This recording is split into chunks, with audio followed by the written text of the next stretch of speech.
Yeah, I guess we're already on live stream currently. It's good to have everyone here. My Yeah. name is David. Oh, there's a familiar face, Hannah. Hey, Hannah, long time. Um, yeah, so my name is David. For those of you who don't know, this is my first time on the Leadership Council meeting. Thank you so much for having me. I'm running for US Congress here in Los Angeles, California, in California's 34th Congressional District. It covers downtown LA, Koreatown, Eagle Rock, Highland Park, Chinatown, Little Tokyo, Filipino Town, Little Bangladesh. So it pretty much encapsulates all of the major Asian communities in the central of LA.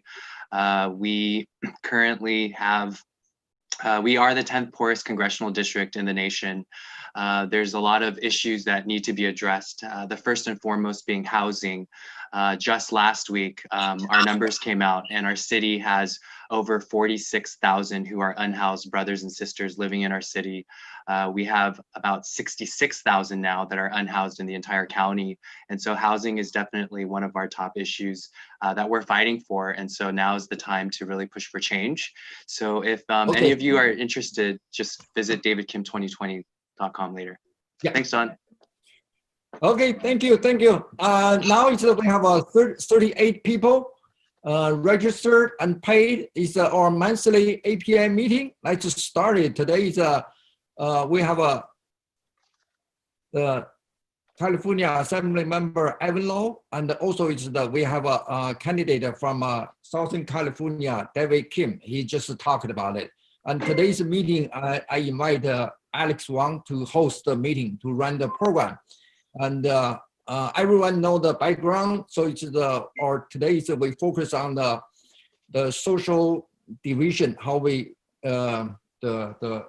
bring people together, and also maybe if we have some time, we're probably going to talk a little bit of education about our kids and the future.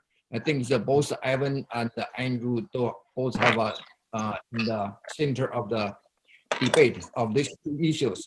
Let's turn the microphone to Alex Wang. Alex, it's your turn. You run the program. Just do your whatever you want to run. Thank you.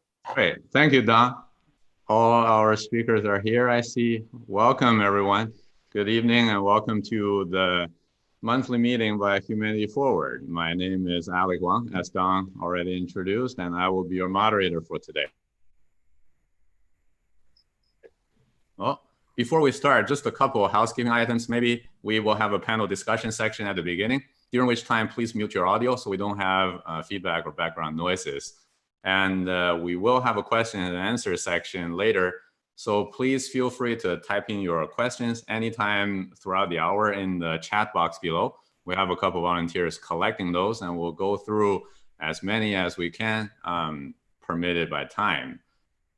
Great. So as the headline of today's event suggests, we are going to talk about how human-centered capitalism could transform our divided society. And we have three amazing speakers with us today. Let me introduce them to you.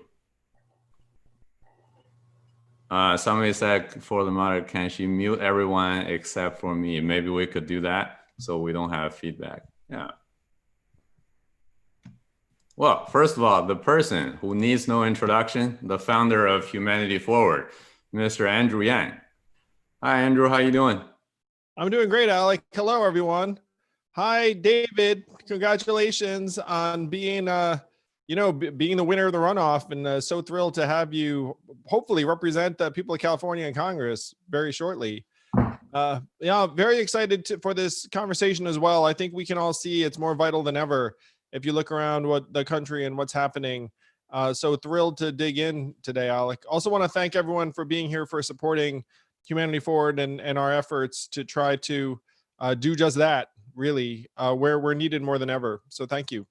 Well, fantastic. Andrew, you're a great person to talk about the future with, and not just because you're at 8 p.m. already while I'm only at 5 p.m. Also, the fact that you brought seemingly futuristic ideas to our mainstream discourse. So I definitely look forward to this conversation.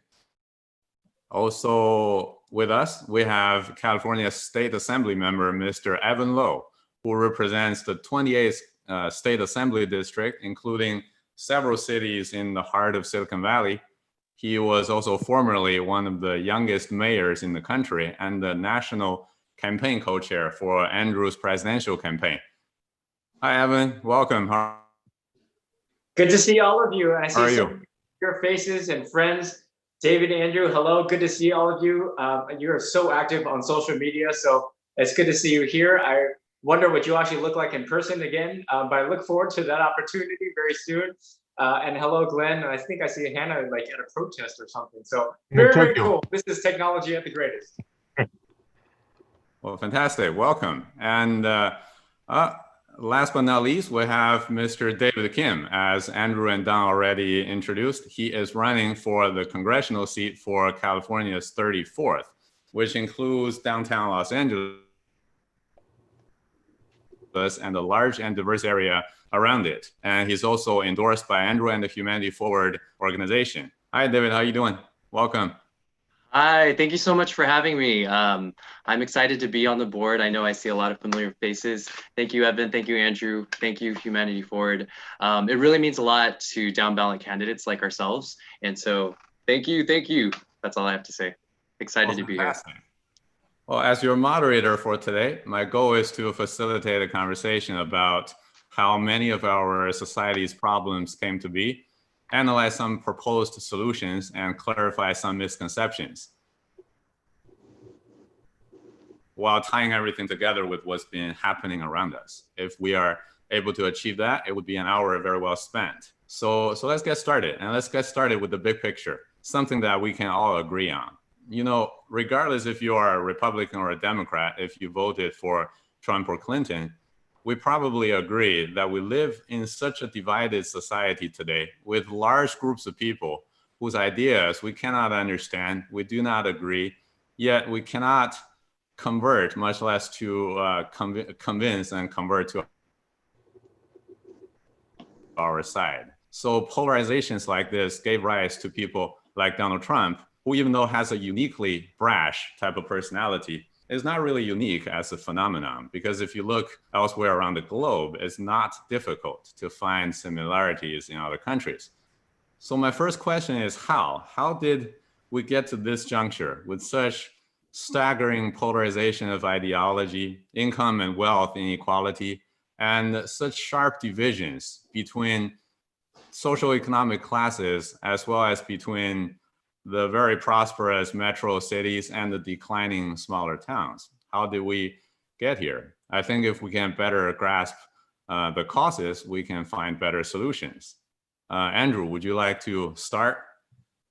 I'd love to. This is very much the foundation of my campaign, which has been that our economy has been pushing more and more Americans to the side over the last number of years and decades. I grew up in similar circumstances to many of you. My parents immigrated here from Taiwan, and my dad worked for GE and then IBM. And I talk about that because I saw those towns that GE and IBM used to manufacture things in, like Schenectady, New York, transform from being manufacturing hubs to former manufacturing hubs, which meant they became quite depressed.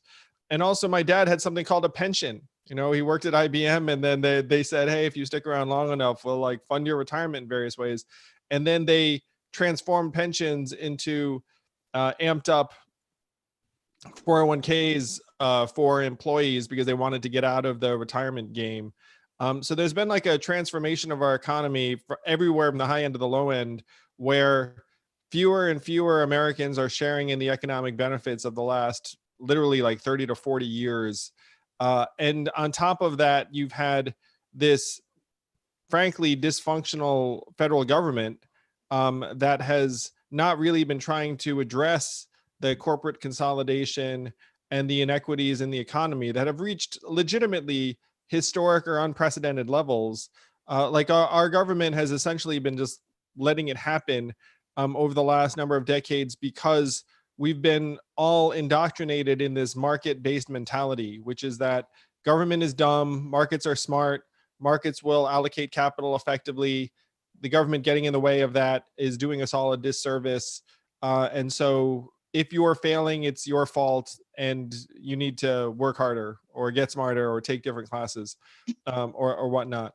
And then layered on top of that has been a very, very dysfunctional media, where I'm old enough to remember when we only had 3 TV networks and then Fox came along. And this isn't like Fox News like today. This is like, normal Fox where it was just a TV network and had a few shows on it.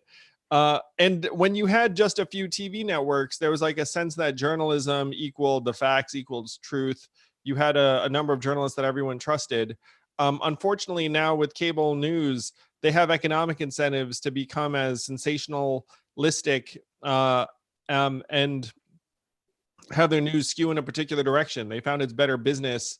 So I work for CNN sometimes, as you know now, so many of you know. CNN's ratings are dwarfed by MSNBC and then Fox. Fox gets something like 2 million viewers, and then MSNBC might be like 1.3, and then CNN is like down at 1. And CNN is relatively objective, or at least it tries to be. I mean, people can disagree. But it turns out it's better business to cater to a particular group of Americans' predispositions and preconceptions than it is to try and report objective news. Just gets higher ratings, more ad dollars. So you have that media landscape, and then compounded by social media, which also rewards the more sensationalistic and clickbaity type headlines. So our economic incentives are driving us towards polarization. So you have an economy that's winner take all, a dysfunctional government, and then media that actually benefits economically when it pits us against each other. Oh, thank you, Andrew.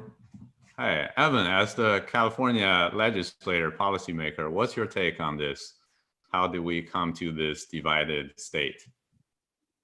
What Andrew said, that's my answer. Oh, great answer. As a side note, I mean, I think education is so important. I can see some of these questions too, with respect in the chat thread about what we can do to educate our own community to understand Black Lives Matter and also the unconditional allyship. And what is so equally important is that we remember our past. That's why we are advocating in the state of California, for example, for mandatory ethnic studies. So we can remember the history of so many different communities and demonstrate that we are stronger together with a sense of mercy, empathy, rapport, that we find these uncanny parallels of the atrocities towards Asia Pacific Islanders similarly, that we have to remember who killed Vincent Chin and why were Asian Americans so upset. Similarly, who killed George Floyd. The similar parallels around the case against Wen Ho Lee, who was accused of being a Chinese spy, and the US government apologized for making such an accusation. But these things repeat itself, to which now we hear coming from the President of the United States and those in office saying that Chinese are spies and therefore we must ban international students from China coming to the United States. So we've seen these things happen before, but we must remember our history of the Chinese Exclusion Act of 1882 and the parallels of the Muslim ban, or in California, the Alien Land Law of 1913, which forbid Asian Americans from owning property. These things are so important for us to remember and have an understanding. And that's where we will find commonality with so many other communities as well. Oh, thanks. That makes a lot of sense. David, as a relatively new candidate, what's your take on this, our state of division? Yeah, thank you. That's a very important question. And I would love to just say Evan and Andrew answered it all and I'm done. But I know that you want something a little more added on top. I think for myself, coming from the community perspective, since I've been a local organizer here in Los Angeles, while also being in the starting up my own business, selling my own law practice, sort of having different experiences, what I've noticed is that our government and elected officials, they're so disconnected from their community bases. They're legislating in rooms behind closed doors without having any input or feedback from the communities, without actually hearing, hey, what would help you during these times? And then going back and legislating accordingly. And that's what we see in DC, where they're legislating according to their corporate donors' self-interest interests or to what they think is ideologically fair or balanced in their own minds without actually connecting and grounding themselves in reality in the communities that they're in. So then we have sort of where they've been detached and deconnected from their community base, and they're legislating over here when our community's concerns and issues are right here. And so I think that's what's led us into a state of reactiveness. COVID-19 unfortunately accelerated and exposed all the areas that aren't working. And so now even more, I feel like just as individually, our human nature is to be reactive when sudden things occur, when we're in uncertainty, when we're in the unknown. And that's what's happening to us on a collective level. And so rather than sort of bickering and fighting or kind of saying my ideas makes much more sense than your idea, I think it takes us to realize at a deeper level where we lost track, what disconnected us from the first place. And I think that really kind of comes back down to where is your community at right now? What do they feel are the local issues and the people that you're serving? And so our campaign's really just focusing on about putting the people first, putting our communities first, because I think that's the big disconnect. And that if we start there, then we can sort of fix things as they go and then go ahead and start addressing that divide because that's so apparent in so many different areas. So that's one way we can go ahead and do that. Oh, wonderful. Thank you. Thank you all for answering the very broad question I threw out. I think each of you mentioned several areas very worthwhile digging into, from the role of the media, the government, corporate interests versus social goods, education, and history for us. And we will dig into those in detail. I think if we're talking about human-centered capitalism today, we should address what capitalism is centered around right now. I know, David, you've been using a phrase, human-centered economy, in your campaign right now, and I do like that. From my understanding, economy is a very much mechanical representation of our human behavior, while largely ignoring a lot of values like honesty, reciprocity, health, emotional intimacy, etc. For example, even though the United States has high GDP and relatively high per capita GDP, we're also leading the developed world in things like diabetes, obesity, heart conditions, etc., which played a negatively important role in COVID-19 because, well, less healthy people get impacted more severely by the disease. And that's just one of numerous examples how our economic benchmarks do not necessarily align with individuals' well-being. So how do we put the focus on human value back to how we see things, how we dictate the things that we should be doing, the policies we make? That would be my next question. Andrew, would you like to answer that?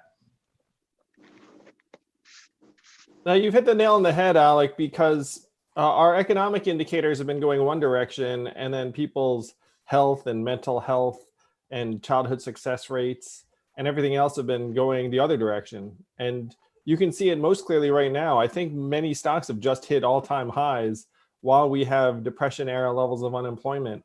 And I've been saying to folks, look, investors aren't investing in job growth. Investors are investing in capital efficiency and return on investment. And if I'm a company and I figure out how to do more with fewer workers, then you clap me on the back and say, yeah, I want to invest in that company. If you say I'm going to like employ tons of people, you're like, well, can you avoid doing that? Because increasingly people are a drag on economic performance more and more. And that's particularly true in an era where like a human being delivering your pizza is of negative value to you. It's like, I'd actually prefer it if you just sent me an autonomous vehicle and I don't have to deal with a human. That would actually make me feel, that would make me feel safer and happier. And so what we've been operating in is this collective fiction that what's good for business will result in benefit to workers, because if you're a company that grows, then you're gonna have to hire lots of people and you have to treat them well. And these things are no longer true. They have not been true for quite some time, and they're becoming less and less true now. So what we have to do is we have to abandon that fiction, say, look, GDP, stock market returns, and headline unemployment rates don't actually correspond to how many of us are doing. So we should just measure how we're doing based on how we're doing, like our health and life expectancy, our mental health, freedom from substance abuse, childhood success rates, labor force participation rates, and engagement. I mean, the biggest disaster, and this is one thing I found frustrating on the trail, is like Andrew Yang wants to give everyone money. Yeah, that's true. And then it's like, but then what about work? And I sometimes wanted to tell a joke is like, I love work. People are going to be much more likely to work if they actually have some kind of foundation. Like the problem right now is that we have people abandoning the workforce in droves for like a whole host of reasons. And then our government has these structures where it's like, well, if you convince me you're disabled, then we'll give you money. Or we'll give you money right now as long as you're not working. Like right now, everyone's complaining because people aren't working because their unemployment benefits have been increased, at least temporarily. And so it actually makes more economic sense for me not to work than to work. And then everyone's like, oh, like that stinks. And it's like, well, what do you expect? You structured their economic benefits to benefit them more if they're not working. You know, it's like that's just a very basic incentives and program design problem. So what we have to do is we have to shift away from the collective fiction that what's good for Amazon is good for like the local townspeople. Start measuring how townspeople are doing. And then you'd see we're in the midst of an historic mental health crisis that got compounded by COVID-19. You'll see that our life expectancy declined for three straight years, which is something that, and this is before the pandemic. Right. Like it's highly unusual for your life expectancy to decline in a developed country, but it's been declining because of drug overdoses and suicides. You know, like we in this room, this Zoom room, like, you know, this thing costs money, so you're pretty successful. But we're really, really worried about our kids and their well-being for a whole host of reasons, and we're not wrong. You know, it's like our kids are being set up to have a much harder struggle ahead of them.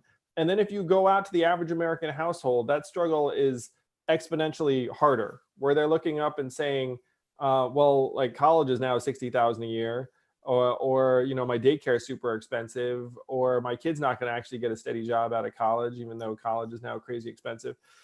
So we have to start paying attention to how people are doing, and then say that's going to drive our success.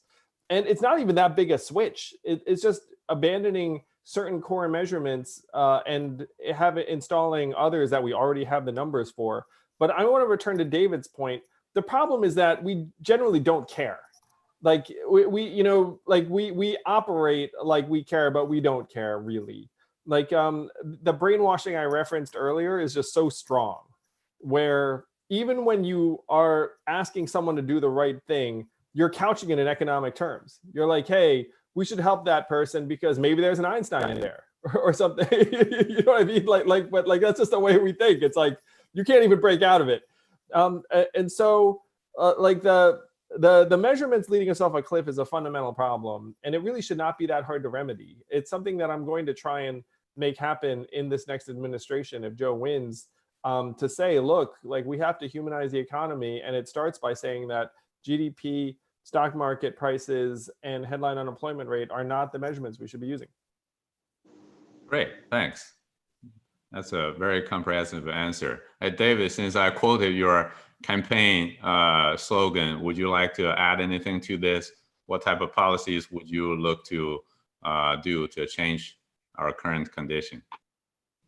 Yeah, I mean, I think it really kind of comes down to, not really kind of, but it does come down to prioritizing why you're there in office and why you're there in the first place. And that's to carry out the will of the people and to help the people, to ensure that the people don't have to worry about being fed, having a roof over their house, having access to education, healthcare, or paying for their basic expenses. And I'm not going to repeat what was already said, but I think we are all aware now that during the times that we're currently living in right now, it's not a free market system at all. It's a market for the privileged and the few. We have masses of our people working 2 to 3 jobs just to make ends meet pre-COVID-19. Now during COVID-19, we have masses of people having 0 jobs to make ends meet. But what are we doing about that? And I think it's the ultimate sense of we need this, and this is where I loved Marianne's contribution to the debates. We actually need a revival of DC on the moral aspect of it, because everybody's just cold, dead corpses legislating, I feel. And I know that sounds a little bit harsh, but I think even just kind of what Andrew had highlighted with, am I breaking up, everyone? There's some feedback. You're okay again. Okay, so in regards to human-centered economy, I think just how we've progressed as a country for the past 34 years, we have a 40-year wage stagnation, ever increasing, widening wealth gap. We have pensions that were eliminated back in the 70s. And when they were eliminated, everybody was saying, oh, well, they'll be compensated in other ways. So the average American had a chair of three legs. One was savings, one was Social Security, and one was pensions. But now you're cutting off the pensions and you don't do anything about that. And now they have two crumbling legs that are continuing to fall apart, with most Americans not having average savings of more than $400 a month. And so we're in this crucial time of, hey guys, what are we doing right now? Like, our people are suffering, and if we have no people, we have no economy. So we really need to focus on the people right now and focus on how we can empower and give them life back. And so if you go to our platform and website, human-centered, we actually took Andrew, our godfather, his human-centered capitalism and made a human-centered economy, in the sense of, where are we focusing how well we are doing as a nation, as a country, as a government? Do we see longer life expectancies? Do we see happier marriages? Do we see our children being treated, having access to mental health services? And what is the overall happiness level? And so these are the factors that we should really be measuring. And so that's why we think it's really important as well. And so we put it in our top 5 issues of our platform.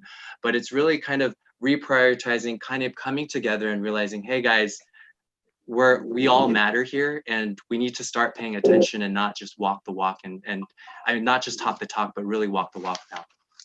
Oh, thank you, David. And you did mention a very important subject, which is the corporate interest influence in our policy making and our economy. And it seems like, indeed, when there's a conflict between private rewards and the greater social goods, policies tend to favor corporate interests because of their influence on our political arena. So let's talk about that. If companies are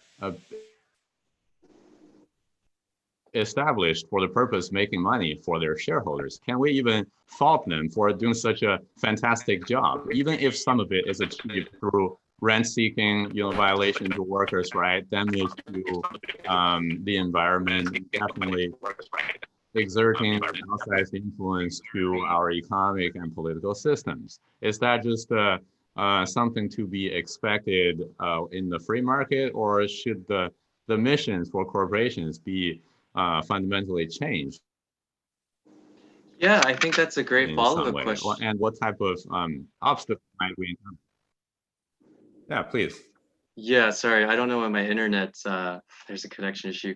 Yeah, I think that's a great follow-up question. I mean, back in the days, corporations used to not only have a duty of loyalty to their shareholders. I used to draft corporate bylaws and LLC operating agreements all the time, but there wasn't just the duty of loyalty to their shareholders. There was a duty of loyalty to the communities that they were in, and an overall keeping that in mind. But I think what happened over the years is make as much profit as possible, neglect the people's lives, neglect our workers and how they're being taken care of. It sort of backfired. So now we're in times where we have over 20, there's 40 plus million renting households, and over 20 million of them are paying more than they should be for their income. And what are we doing as a country in that? And so I think now it's time for us to go ahead and set boundaries and say, hey, we need to bring it back to go ahead and have it human-centered so that everybody can be included into the free market. Otherwise, if we continue going on down the route that we are going on, then we will end up we are going down that route anyway towards automation, which Andrew has been warning us about and had put onto now our national roadmap. But in the sense of, if we don't do anything about it, what are our people going to be left with no jobs, with no rights, with no economic purchasing power. And what are we as a nation without the people then? And I think it sounds a bit harsh, but that's where we're going towards if we continue to prioritize corporate interests over the people. Definitely, that makes sense. Well, let's go into a couple specific areas of things that greatly. Yeah, Alec, I just want to throw in there, like what you just said Definitely. is that companies will do whatever they're incentivized to do. You know, it's like you can trust a company to do the right thing for its bottom line. and then and like the ridiculousness right now of our system where it's like, hey, we're gonna reward you and your shareholders and your management team based upon shareholder return, but we want you to do these dozen things that are actually bad for shareholder returns. Like it just doesn't actually lead anywhere positive, because what they do is they just listen to their one incentive line and then they just try and like do enough not to end up in headlines for any of the other dozen things. So if you wanted to genuinely change their behaviors, you would need to change the incentives and say, look, if you do one of these dozen things, we're going to give you tax breaks up the wazoo or various incentives, or like that. That's like the only way to do it. Because right now, you know, like essentially they just pay lip service to the other things and just focus on maximizing shareholder value, which you can't blame them for, because that's what their incentives are. Right. Great points. Thank you, Andrew. Yeah, let's change the subject a little bit. Evan, you are the co-founder of the Technology and Innovation Caucus in the California legislature, and its goal is to ensure that our state stays in the forefront of technology and innovation. If we look at the role of technology in the bigger picture, on one hand, it absolutely gave us marvelous progress, from increased productivity, efficiency, to a more connected world, and definitely tons of better entertainment options, among many other things. On the other hand, however, is also one of the reasons a lot of traditional jobs are replaced. It's one of the reasons our privacy is more exposed in this data-driven world. And the scalable and intangible nature of many of these tech-heavy business models make it easier, I wouldn't say easy, but easier to create these world-beating monopolies and exacerbate the winners take all problem that's already prevalent. So how do you see as the balance between encouraging innovation and managing its downsides? Yeah, yes, certainly. But you know, let me give you an illustration. I was born and raised in Silicon Valley, and we are home. Apple, one of the most valuable companies, not only in the nation but in the world, resides in Silicon Valley. And in this region is called the Cupertino School District, where Don Sun also resides. The Cupertino School District is one of the most high-performing schools in the state of California. And get this, it's in its current 6th consecutive year of budget cuts. And with this COVID pandemic, with respect to the $54 billion hit to the state of California, it looks like the district will receive an additional 10% cut from the state. So already on its 6th consecutive year of cuts. Now, how is this possible? You have one of the most valuable companies in the world not paying its fair share, and yet in the adjacent communities, schools on the brink of closures, sharing principals, class size reductions, all of the alike. This goes to show the significant problem that exists, and thereby the importance of government to rectify the inequities that exist. And when you take a look, by the way, at the business proposition for these tech companies, in which you can go on LinkedIn yourself or ask them, what are the top universities that they get their workforce? The future of their workforce, their pipeline. It comes from public institutions like here, San Jose State, UC Berkeley. So when we think about the importance of our public institutions and the benefits of our corporate partners in the corporate sector, we see the similarities, but therein lies the importance of, that's why I felt very much aligned with Andrew's commitment in ensuring how do we pay for the services that we receive. The corporations need to pay their fair share, and here's why. It's also in their best benefit. So when you think about the housing crisis that in this area of Silicon Valley, one needs to earn $275,000 to afford a single family home. Think about that. You tell the average American you need to earn $275,000 when what, Andrew, the median income is $60,000, something a bit like lower, a little bit lower than that. Maybe in California at 60. So around the world, I'm going to be laughed out of the room. I'm going to tell, and by the way, I served as mayor for a city and a state legislator. I cannot afford to live in the community that I represent and I work for. Think about that. I was the mayor, former mayor, and a state legislator. I cannot afford a single family home in my community. But you're not going to feel sorry for the politician. Think about the everyday person that is struggling. We've gone so far from the California and or American dream. So why have we set up our systems for failure and not for success? We have set up our college students for failure, not for success. Why? Additional student loans, cost of living, not being able to afford, having to live further away. So are we really providing the skill sets necessary for key success? Or are we putting up additional barriers? And that's why previous generations have failed us. That's why we just need to turn the keys over, the mantle, to Generation X, because they understand what's going on.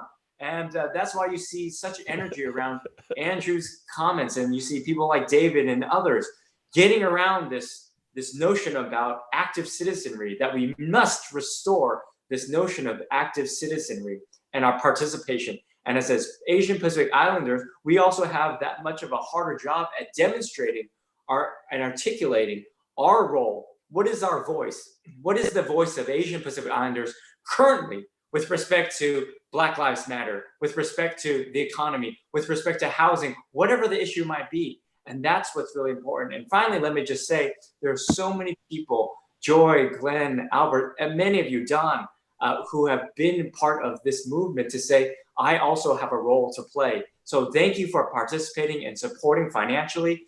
By the way, listen to Yang Speaks. Andrew, I listen to your podcast when I do my weekly run. I still have to catch up a bit. And I find myself like stopping and running because I'm jotting down all of these notes. I say, ooh, that's a good bill. That's a good bill. But we have budget cuts, so we can't be as ambitious. But these are the type of things that we must amplify. So instead of these 50 people on the Zoom call, we need to amplify and make sure we have hundreds more and ensuring that we all do our active part. I love that so much, Evan. Here. I think the Asian American community is a sleeping giant that's waking up. And one of the reasons we woke up is that, well, I like to think that my campaign was helpful, but like I think that a lot of it is the fact that we've seen racism surge against us because of the coronavirus, where you look up and say, wait a minute, like we're being villainized and scapegoated for what now? And so I think the default posture for Asian Americans is just succeed economically, like take care of yourself first. And then the level out from that would be like maybe help someone else who's Asian American, like who's in like the community. Like that would be exceptional. That would be positive. And I applaud this. I mean, it's certainly better than level one. And then like this third level that we're still struggling with is like to think about the larger whole, to think about the country as a whole, to think about communities outside of ourselves, including certainly right now, and not just right now, but like historically Black Americans who are being brutalized and marginalized in ways like both tragic and criminal to economically. And so like that to me is where our community should try and evolve, is to stand up for people that aren't us.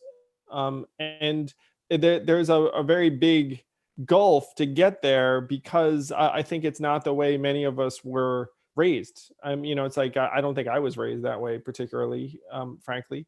But hopefully we can start bridging that gulf with people like Evan and David at the lead. And you can tell from the way both of them both talk and operate. It's like they just care about people. I like to consider myself from the same school. Like I just care about people. I just want to solve problems and make people's lives better. And if that's what Asian Americans become known for politically, then that would be a home run. That would be like, well, the Asians just want to fix things and make them work better for everyone. Like that would give me so much joy and pride, because that's what the country needs more than anything right now. And that's why, Andrew, when I was saddened, of course, when you dropped out of the race, but I said to myself, over my dead body, will we let this movement end here? And that's why we introduced the California UBI bill in the state to make sure that we continue on the investments and recognition of the things that we all care about, and making sure that corporations pay their fair share. And is it popular, by the way, from the legislator representing Silicon Valley to say, I'm going to tax my own people and my industries? Maybe not. But nonetheless, this is about what David said. This is about people. It's the people that elect him, not the corporations. So we need to completely reshape and reframe the tools and be unabashed and unashamed about what we fight for and why we are serving in public office. And let the folks know, like you said, it's enlightened self-interest. It's like, hey, Apple, is it really good for you if no one can live anywhere near you, and like the people who teach your kids can't live there? I mean, is this really a win? Like, you have to try to like open people's eyes to the fact that the inequalities have become so extreme that they're disastrous, no matter where you are, top or bottom. Yes, that gets down to a very fundamental question, which is inequality. I think that's the underlying cause for much of our problem and discontent. And when top 20% of economic elites owns more than 80% of our country's wealth, the sense of unfairness felt by the majority of the people will make them, will erode the trust within our community between the government and the people, and undermine democracy. But here's a question though.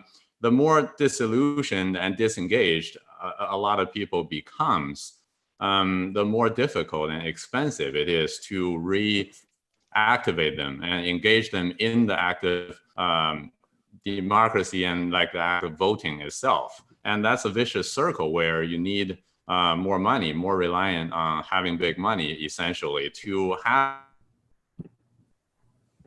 any advantage in the political arena. And of course, that opens doors to corporate interest, influence, etc. How do you see we can break this vicious circle?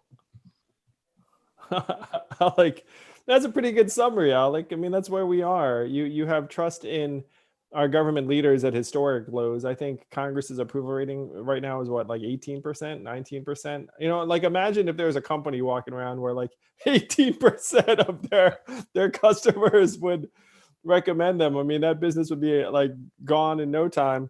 And it is becoming very expensive. You know, it's tough. It's one reason why what Evan and David are going through is so admirable, where David and Evan have been doing things for the right reasons forever. And then they get into their race. And then what's the first thing people say to them? It's like, hey, raise money, dollar for dollars, call people, like get that money. Your opponent has access. If you're running against an incumbent, they have access to, you know, like $1 to $2 million typically. So what are you going to do about that? And then you look around and say, well, what do I do about that? And so you wind up with a set of leaders that are continuously beholden to corporate interests and market-based thinking. And so it's very hard to do anything that would actually turn that 18% approval rating into 81%. You know, it's like how do you actually make the big changes that are necessary? So that is the challenge, Alec. Like, that's how bad it is. And, you know, I had a vision for how my campaign could help transform it. The biggest ways to transform it would be to somehow take the money out of politics to the extent it is dominating it right now. So that could be public campaign financing. That could be what I proposed was democracy dollars. Everyone gets $100 that you can give to any candidate or campaign every year. That would transform everything, because then, David, Kim, imagine if everyone you were running into had $100 they could give you. You know, it's like Monopoly. It would just be so different, as opposed to now, where like if someone gives you $100, they must love you. But like, Yeah. So there's like so that's the kind of transformation that's necessary, Alec, to turn things around for the people, because our politicians right now are just so in the pocket of companies because of the system that they're stuck in the midst of. And it's one thing I'm so grateful to the Yang Gang for is I hated dialing for dollars. And the fact that people just started throwing money towards my campaign from afar in a grassroots fashion was like the greatest thing in the world, because then it was like, oh, I can just do the right thing and people will support me. But I had a benefit of a national race. So if you're like a local candidate and you try that, it probably will not work. And so you're forced to run the money rat race against opponents who are embedded in this structure. Don Sun texted, it's true, please support David Kim and Evan Lowe. They're both running this year. So yeah, please support David Kim and Evan Lowe because they need to be part of building a better future. Right. Yeah, could I add to that? Of course. That's okay. Yeah, I think going back to your question, and Andrew beautifully laid that out, so I won't rehash any of those points. But also, additionally to breaking the vicious cycle, it's realizing that you have the most powerful thing in the world, and that's inside of you, and that's called hope. And if we were to able to ignite that hope individually inside of all of us and realize and identify that hope in each and every one around us, then we can go coalesce. That's where we can organize and mobilize. And so a clear, concrete example of that is our communities in Los Angeles. They're not playing the Debbie Downer kind of, oh, woe is me, what am I going to do and not do anything? No, we have a group of a coalition of local grassroots groups that have formed the People's City Council of Los Angeles. They have raised $3 million just through digital organizing on Twitter. They've started the whole campaign of defund the police for LAPD, because the LAPD currently takes 54% of our city's budget. And they've organized and helped mobilize in so many different ways. And so just even looking at that as an example, yes, if we have that one thing, which is hope, as long as we have that, we can do anything and really coalesce and organize together. And so I think it's a matter of taking a proactive approach and saying, hey, we can actually do things and make change, just as how our communities in Los Angeles are doing. You saw in the news the other day, Mayor Garcetti decided to go ahead and defund about $100 million from the LAPD budget. Our city council president, Neri Martinez, and city councilman Herb Wesson, they've drafted a bill to go ahead and send medical health workers and non-police responders to those situations where police aren't really needed. And that's how we can continue to make change in our communities. And I think the last thing I just wanted to touch upon is we really do need to take money out of politics, because we're now in a time where our politicians or elected officials, no matter how many times you call them every day, no matter how many times you email them, it hits and just falls in terms of that. And I don't know if there's a lot of factors in play with that, but if we're able to take that out, if we're able to focus our campaign time mostly on connecting with people, understanding what each community's issues and concerns are, and then being able to articulate that and show how we can move forward to that in a collective agenda, that's how we can go ahead and make change. And so I think now is the time for our elected officials to really put their money where their mouth is, literally, and for their actions to speak louder than words. So that's just what I wanted to add to that. Thank you, David. Those are great points. Considering our time limit, I will start incorporating some of the questions from the audience in our questions as well. And let's talk about UBI. You know, Andrew, you mentioned the democracy dollar that gives people flexibility in participating in democracy, and UBI also addresses that to a large degree. And I thought it was marvelous the first time I heard it. And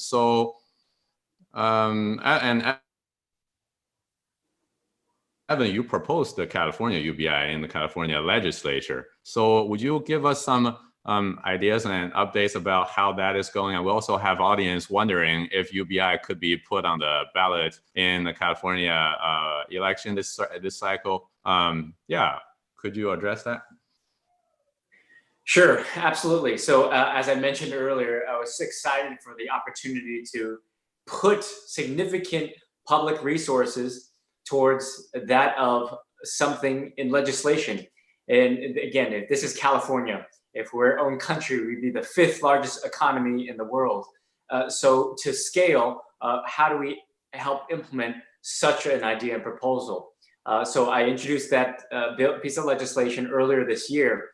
Of course, then COVID happened.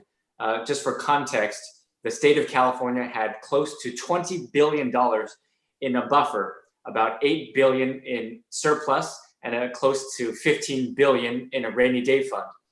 Fast forward just 5 months later, we're now at a $54 billion deficit because of the significant impact on COVID, no sales tax, capital gains, income tax, and yet 4.7 million Californians filing for unemployment insurance. So a huge strain on the state.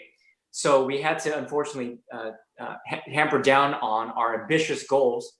We do not have the luxury like the federal government to print money overnight. We constitutionally cannot go bankrupt. We must balance a budget. So unfortunately, the realities that we were dealt with had to put significant pause on the California UBI bill. But I must say, though, there was some significant benefits associated with the introduction of this legislation, which was a number of things. One, we got in writing the acknowledgement from the chair of this committee to which this policy would be heard, that she would be supportive of the concept, but because of the COVID-related items, we had to put it on hold. So again, in writing support to articulate a path forward.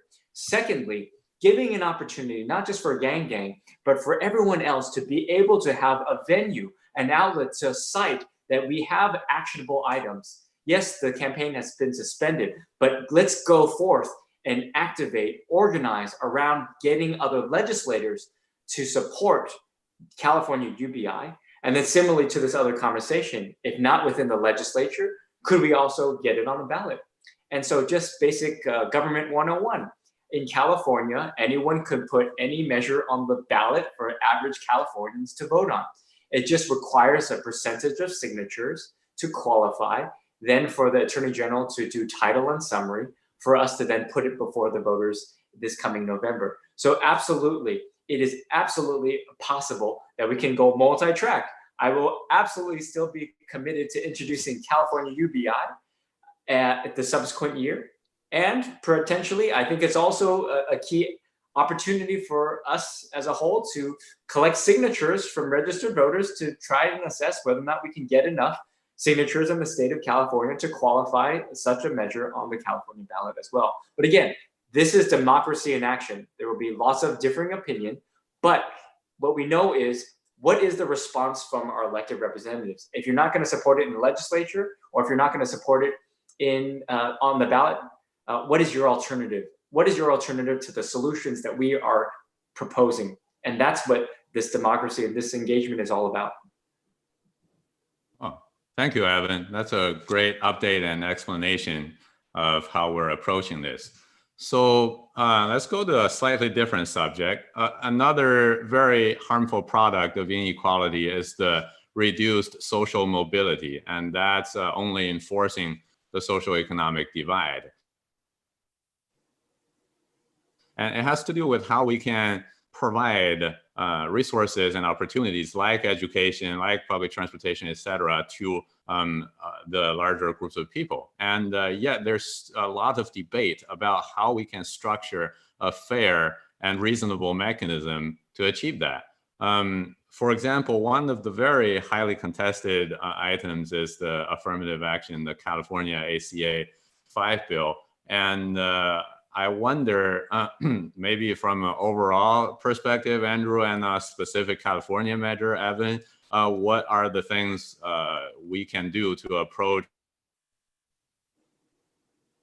improving social mobility and these specific measures, if you would? This is a very zero-sum type of discussion around an issue that should not be zero-sum, in my opinion. So on the East Coast, it's Stuyvesant and the magnet schools, where you have admission determined almost solely by standardized test, and Asians are vastly overrepresented, Blacks and Latinos vastly underrepresented, and so they look at it and say, well, let's try and fix this. And so then they say, let's try and get rid of this test as the main requirement. And then Asian Americans look up and say, wait a minute, like, that is going to end up depriving us of slots that we've been like benefiting from.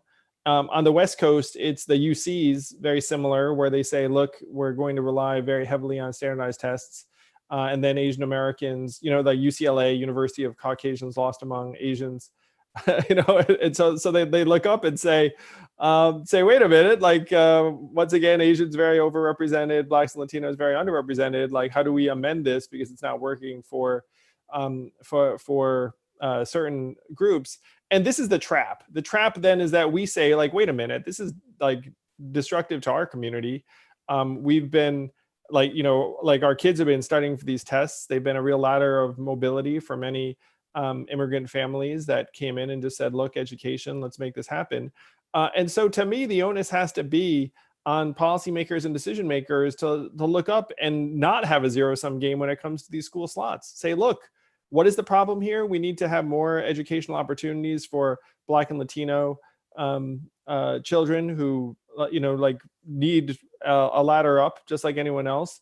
Like, so instead of pitting groups against each other, the onus should be like, okay, maybe we need to expand this school. Maybe we need another school. Like, why is it that like we only have one school everyone's freaking fighting over? And then you have this pie that you're then going to slice among ethnic groups. And then Asians feel like they're trapped in this, like, well, we have to fight for our slots. And then it's like a political loser. It's a cultural loser. Like it's not a positive place for us to be.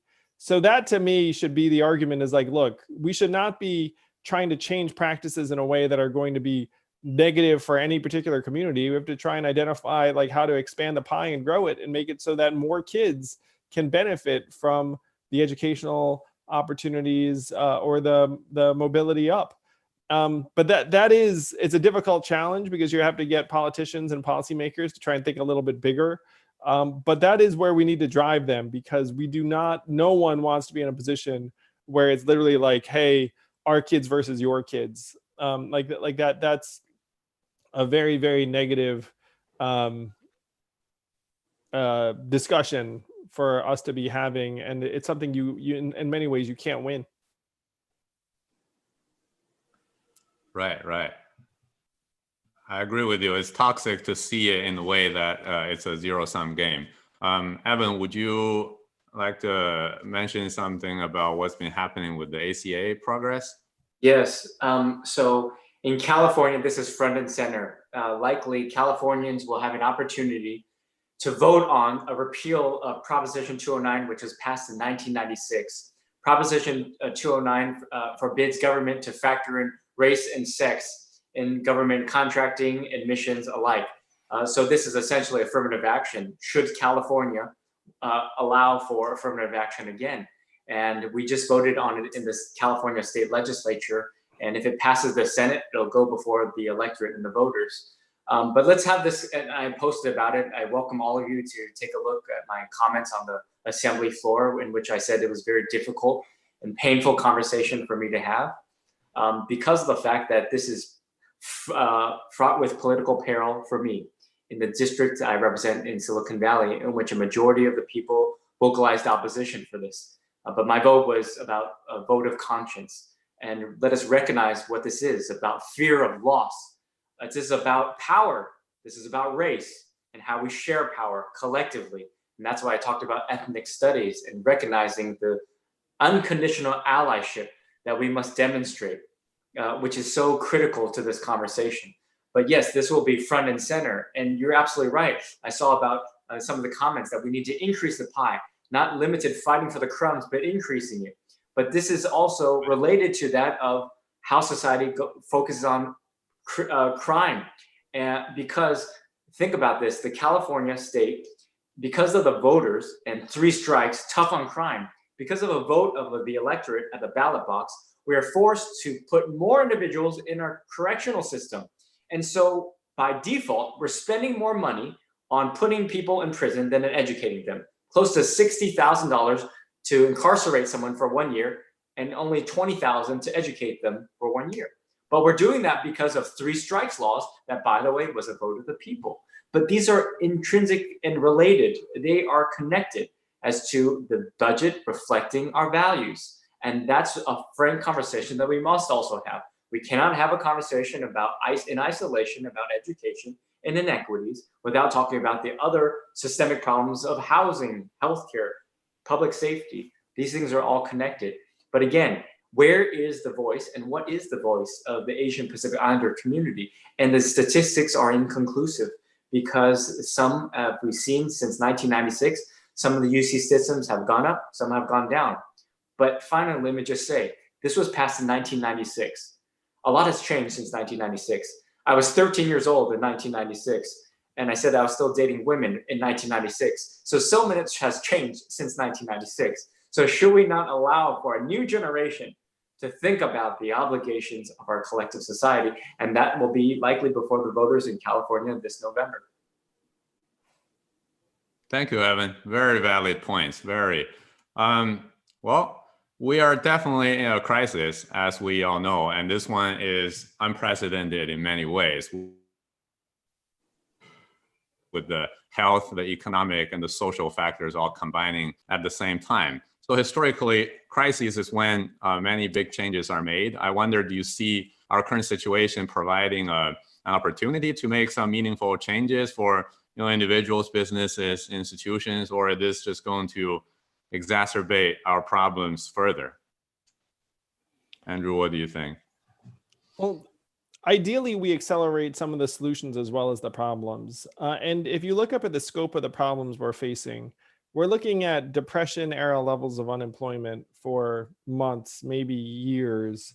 40 million unemployment filings, 40% of that is essentially jobs that are gone for good. So you're looking at 16 million jobs that are gone for good. That's about 2x the Great Recession. And that's the best case scenario, that you get 60% of the jobs back, which I'm not sure is going to happen, given that if you look up at the airports and the car rental agencies and the restaurants and the convention centers and the sporting events and the bars, like, are they really going to be back at 50 to 100%? So just today I saw a picture of like an 8-hour line in Kentucky for someone to try to talk to a state unemployment benefit officer about trying to get unemployment. You're going to see food lines around the country. You're going to see unrest and problems. And right now, 65 to 70% of Americans say they support emergency cash relief. So because our government is so out of touch, only 10% of the $3 trillion or so in stimulus funding has gone to families. 90% of it's gone to companies, despite the fact that 65 to 70% of Americans think we should just be giving people money at this point. So this issue is not going to go away. Just the question is whether our government will respond, because DC is the richest city in our country. I know if you're in Silicon Valley, you're like, that can't be, we're the richest city in the country. But no, like it's DC per capita, at least if you just go like by the numbers. So our leaders in DC don't actually understand what's going on in most of these communities. And then the question is, how will they be made to understand? We just saw riots and protests in response to the killing of George Floyd. Like, what do the next set of riots look like? What do the next set of protests look like? Do they actually end up changing the will of Congress to match up to the will of the people? I don't know, but this is not going away. It's like we're in an era where you're going to need the federal government to take a much, much bigger role to dig us out of this deep, dark hole we're in. And I believe that our community, AAPIs, should be trying to lead this, because in a country that's torn apart by racial strife, it's going to be disastrous for our community, for every community. And that is where we are heading as a country. If anyone thinks you can wipe out tens of millions of jobs in a country where there are 300 million firearms, and every American is just going to look up and say, well, it's like, I don't know how to put food on my table or keep a roof over my head, but like, I guess it's going to be okay. I mean, that's not very likely. The trust is too low. Like, to me, and you can hear the frustration in my voice, but like, I do not understand for the life of me why this is not front and center for Congress getting this done yesterday. Because what is the downside to putting money into people's hands? Everyone thinks you're a hero. Everyone loves you. You did something right for a change. You helped stave off a Great Depression. But instead, they're there. I don't know what they're doing. I mean, the unemployment benefits end in July, the moratorium on evictions end in August. You're going to see mass evictions around the country. And then what does the country look like? I'm very, very frustrated, Alec. Like, I hope that we can accelerate the solutions because the problems are here to stay. Right. Thank you, Andrew. I share that as well. There are many things we do need to address in a very timely manner. Well, at this point, I'd like to bring on a couple people from the audience to make some comments. Mr. Glenn Fukushima, are you available? Oh, yeah. Thank you very much for calling on me, Alec. I agree with all these major points that you've made and want to congratulate Evan for taking a real principled and courageous position on ACA 5.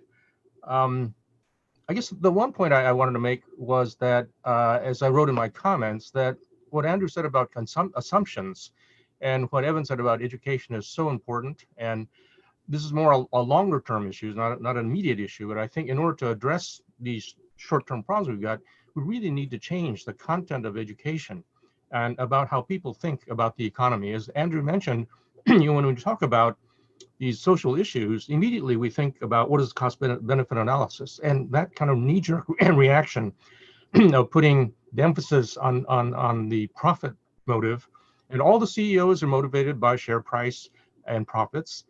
We've got to change this mentality, and I think the economics profession finally is coming around to the view that markets aren't the end all and be all that solve everything, that we need to think about how markets will fail. So I think we do need to focus on education in the longer term, and also in places like business schools. I mean, the business schools that create these captains of industry, I mean, they're the ones that have to change their mindset. I mean, the Business Roundtable came out with this statement about 6 months ago in which they said, we should be thinking about stakeholders, not only about but stakeholders, not only shareholders. But I think it's really kind of lip service. I think we really need to undertake change. And I think, as Andrew mentioned and Evan mentioned, the AAPI community is really well positioned to do this. And I'm really hopeful that people like Andrew and David and Evan will take leadership and really mobilize the community to for us to make a mark in a positive direction. Thanks very much. Thank you, Glenn. Well, next I'll bring Miss Christina Weaver. Are you available, Christina? Hi, Andrew. I'm Christina. Very nice to meet you. And I think we met last time at the fundraising event. Actually, I agree with what you said about the corporate tax rate. I was an auditor at the PwC, and one of my clients is, I specifically did a corporate audit for Google. So I'm not able to disclose the tax rate, but through transfer pricing, through how we found the tax shelter, I do see the corporate they're not paying the tax, the fair share. People are not able to live in this area. So also I was a chairwoman for the Asian diversity inclusion at PwC.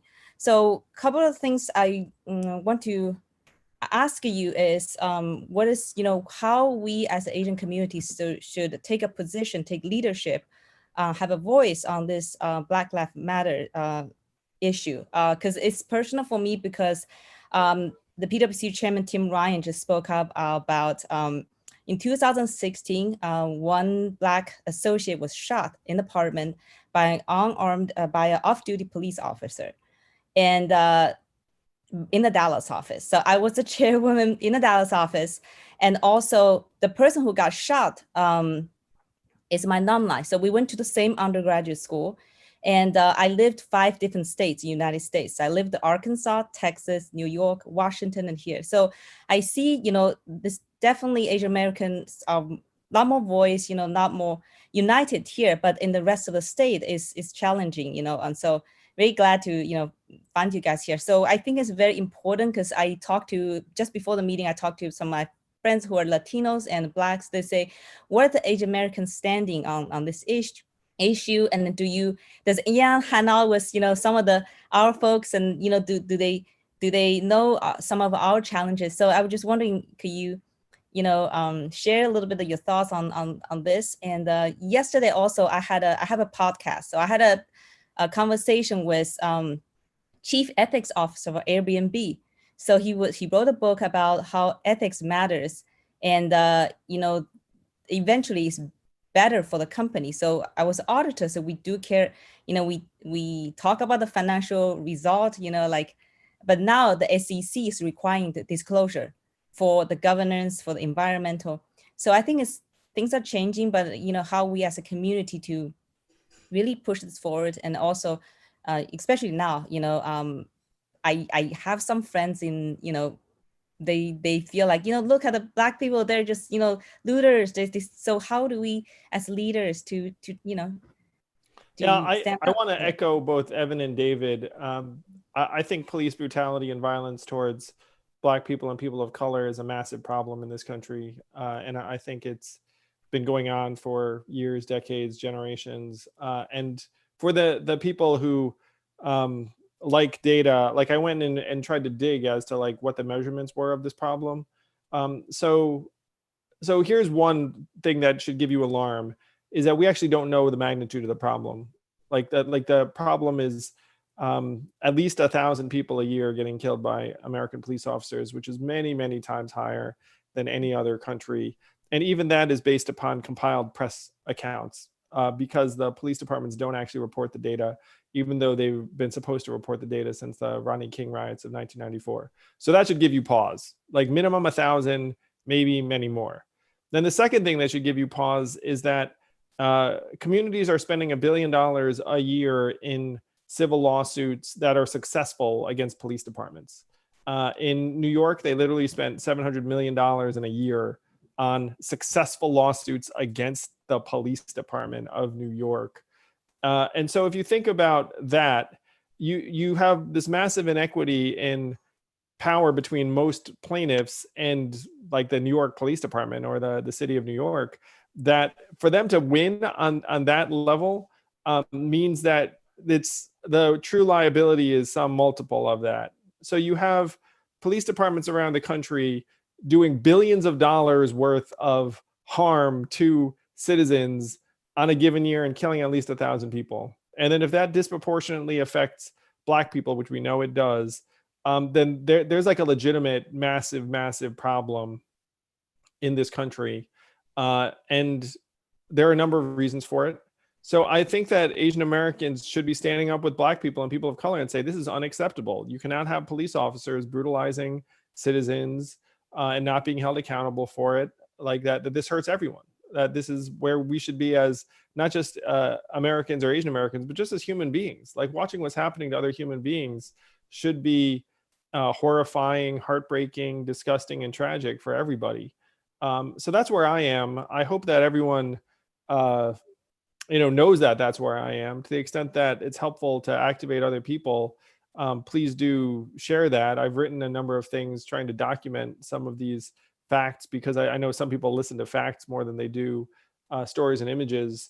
But yeah, like if you can convince Christina, the people that are somehow like of another point of view, just say, look, this is a real problem. Like, please do, because they need as many Americans as possible to stand up for them right now. And I would say that this is a very positive opportunity for the Asian American community to show that we will fight for other Americans, Black, Latino, white, like whomever. Like we fight for any other group in this country. I think it's very, very good. Thank you. I listened to your podcast. You interview a couple of people and then on that issue. So I think it's very informative and helpful. Oh, thank you, Christina. And yeah. Like I I tried to bring in people who've been talk show with deeply some of about the it, people and talk about this exact issue. Thank you, Christina, for the question, and thank you, Andrew, for the answer. Well, I think that's all we have time for today. But before we wrap up, I'd like to invite all of our speakers to just briefly talk about anything that you think we missed that we should cover, or give the audience some information on the things you're working on, campaigns, initiative, etc., so people can be aware and participate if they will. Andrew, would you like to start? I just wanted to say thank you to everyone here and reinforce what Don said, is we need to help Evan win his seat back and David to win a seat in the US Congress. I think they are the bright lights of our community that can help lead us all into a better future. And so that's what I'm excited about. We got to make sure that these guys have the impact that they should have on our nation's future. And want to thank everyone who's supporting Humanity Forward is here today. You all are awesome. You all are standing up and saying, look, we can do better. We need your help for sure. And we need to keep on activating people to say that, like, we can do this, that it's not enough just to look around and watch our country disintegrate. And make no mistake, that is what is happening. But if you're here today, then you know that you can do something about it. So I thank you for that and look forward to working with you to actually rebuild this country, so that we actually can leave it to our kids in a shape that we can be proud of. Thank you, Andrew. Evan, would you like to go next? Sure. Well, it's again good to see so many of you here. I see some very familiar faces that I recognize when we were all campaigning in Nevada for Andrew. So it's so fun to see you again. And to all of you, this is about creating the infrastructure and supporting the infrastructure. And you can see that many candidates, I've been in elective office for 15 years now, but you see many candidates run and they just disappear. But this is a movement, and thank you, kudos to Andrew for taking that mantle and helping allow us all to participate in this process. So let us share this experience with many others. Post on social media, on your Twitter, Instagram, Facebook, whatever it is. Tell them about what Humanity Forward is. Bring in other people to join as monthly and annual donors as well, and be able to help talk and have conversations about the next generation of amazing public servants like David, and ensuring that we answer the call to public service. So again, I'm deeply grateful to all of you. We won't agree on everything, but we can agree that we all have a role to play in helping make the change that we want to see. And let's continue to help amplify our message collectively. Thanks, and see you again very soon. Thank you, Evan. Thank you very much. Hi, David, it's your turn. Yeah, thank you so much, Alec and Don and everyone here, every single person.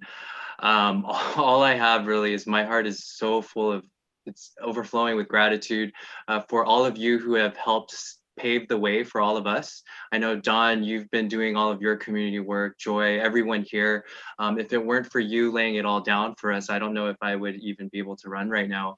And I know that Andrew played a huge factor when I was watching the presidential debates of throwing my hat into the race.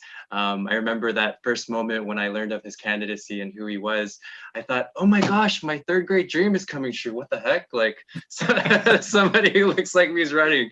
And so I think like you really pushed me. Evan, I've like I've told you before on a phone call, like my parents are from Silicon Valley. They live in Santa Clara, which is 10 minutes away.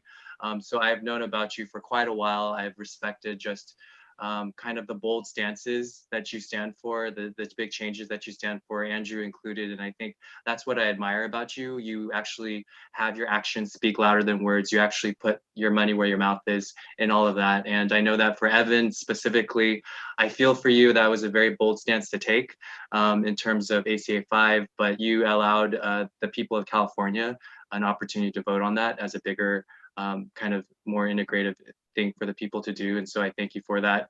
Just to close out, it is my first time running for US Congress. So we are needing some support. So if any of you want to introduce me to similar Zoom meetings like this, please go ahead and email me anytime, david@davidkim2020.com. One of my staff members can put that in. And I love connecting with people, talking. We need money. So if you have money, please donate as well, davidkim2020.com. And yeah, I'm definitely, one of the things that I do as a last thing is when I do my call time and I'm calling an Asian American member of our community, the things that I say is, one of my top priorities is to be a very strong and effective voice for the Asian American community. Can you tell me what that looks like to you and what that means to you? And so I am open for feedback, and I am learning as a student with all of you. So thank you. Thank you, David. And that is davidkim2020.com. Make sure you visit that. Well, with those being said, I'd like to express my sincere appreciation for all our speakers, your time, your input, and your insights. And we talked about the division within our society and looked for ways to restore the cohesion of our communities and strengthen the trust between institutions and the people. I also thank you, the audience, for your participation. And at this time, I would like to pass the mic back to Don and conclude the meeting. Hi, Don, are you there? Thank you, Alex. The first, the number one is I want to thank you. You have a so good MC to host today's the meeting, and of course, it's all three the panelists. It's my friend, my mentor, my leader. So I appreciate. I hope everyone here it's the over my expectation. I'm not good on the public talking, but I would like to follow you one by one and work with you. And I'm a pretty sick face, so asking for money. But you know, it's where the money is, where your heart is. So it's a show your heart on our Asian community candidate. Support them. This is the number one issue. If you don't spend the money, no one represent you. No one going to talk to you. By participation, money is a part of our responsibility. Most people here is we just living in kind of a bubble. We don't know it's a regular American people, how they live there. And it's a kind of a, it's the affluent Chinese American here. They're new immigrant, but we need to outreach to the community. Like Ivan, like David, we go to the local community, work with other ethnic group. That's the only one we can build our Asian community much stronger, be the leader. So it's I hope everyone enjoyed today's meeting, and thank you very much. Thank you, thank you, thank you. Thank you, everyone. You're amazing. Be safe. Let's make the change. Let's be the future we want. Thank you all so much. Thank you, David and Evan. Let's make sure those guys win. Yeah, see you guys. Thank you, everyone. Thank you. Thank you. Yeah. Bye, everyone. Bye.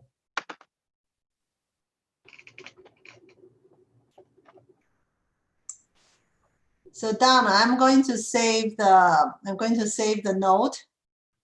Oh, good, good, good. That's Yeah. very important. I don't know how to think the script. Yeah. It's very important. Okay, I already saved it. Yeah, I saved it.